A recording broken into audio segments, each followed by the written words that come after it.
Before there was Edwards Wildman, there were trailblazers, lawyers with a passion for the law and a desire to do better. Dyke, Bronstein, Roberts and Cushman, Palmer and Dodge, Edwards and Angel, Kendall Freeman, Wildman, Harold, Allen and Dixon, and Fleischman and Harding. The founding partners of our firm were civic and business-minded lawyers, driven to succeed and dedicated to making a difference. This is our history.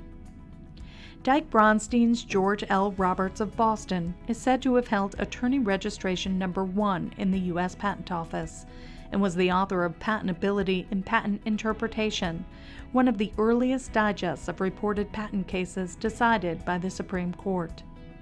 Palmer and Dodge was founded as Story Thorndike and Hoare on April 1, 1887 in Boston by Moorfield Story and his partners. Story served as a president of the American Bar Association in 1895 and was the first president of the National Association for the Advancement of Colored People, serving in that position for 20 years until his death in 1929.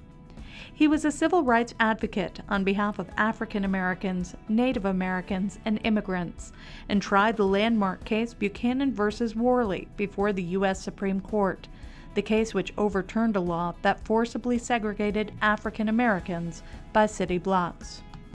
It was the spring of 1894 when Walter Angel and Stephen Edwards first began their talks of joining together as they took a walk through Providence and began expressing their frustrations with their own lack of resources and their concerns with the amount of time they spent not with clients but at the bar library looking up law. And so it was decided. Edwards and Angel opened their doors for business as one of the first law firms in Rhode Island on May 1, 1894. The legacy firms that comprise Edwards Wildman have made history and have survived and prospered through the good and bad. In early October 1929, the economy was booming, the firms were prosperous, and the stock market was soaring. All appeared well with the world. No one dreamed that before the month was over, the stock market would collapse, the mood of the public would change, and many who had been wealthy on paper would soon be insolvent or approaching that condition. Our legacy firms withstood the times, a testament to their members' commitment to partnership and profession. In 1939, World War II began. People around the globe relied on their radios to provide them with updates as to what was happening on the front lines. Thousands of you in this country have had to leave your homes. Lawyers were not exempt from wartime efforts and were called to fight, leaving the offices short-handed for extended periods.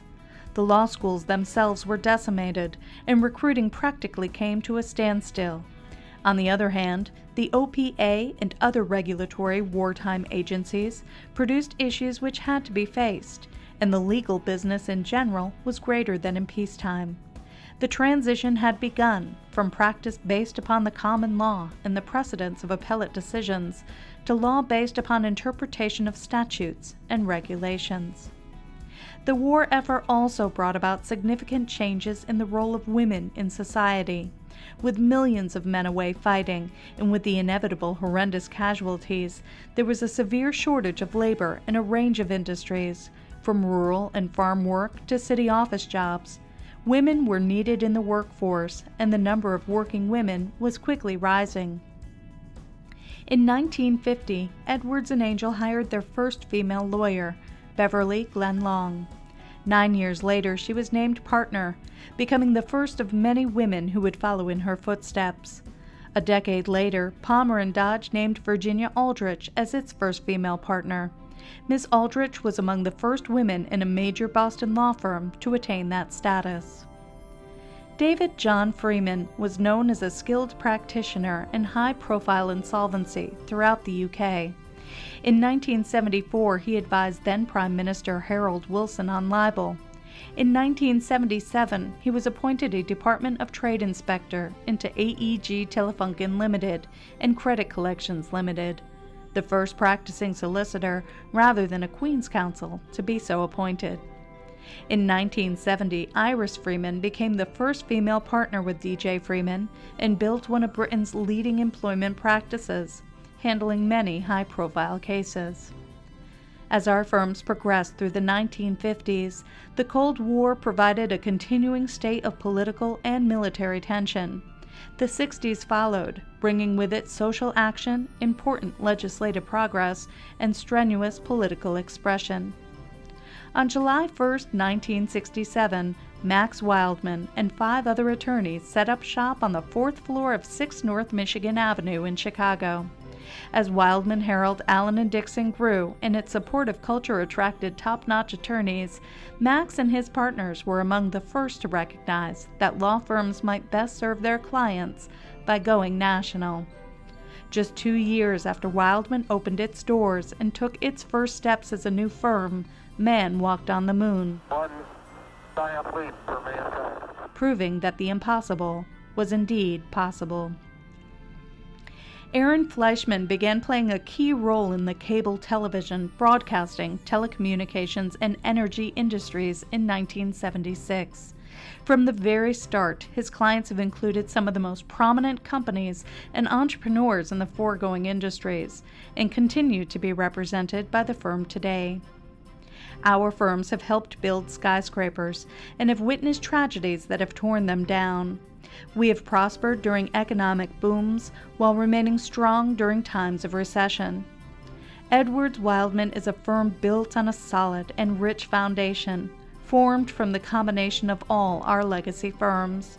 Our history has given us the knowledge and ability to confidently move forward. Today, our lawyers in Hong Kong and Japan solidify our firm's international presence, expanding our footprint to circle the globe.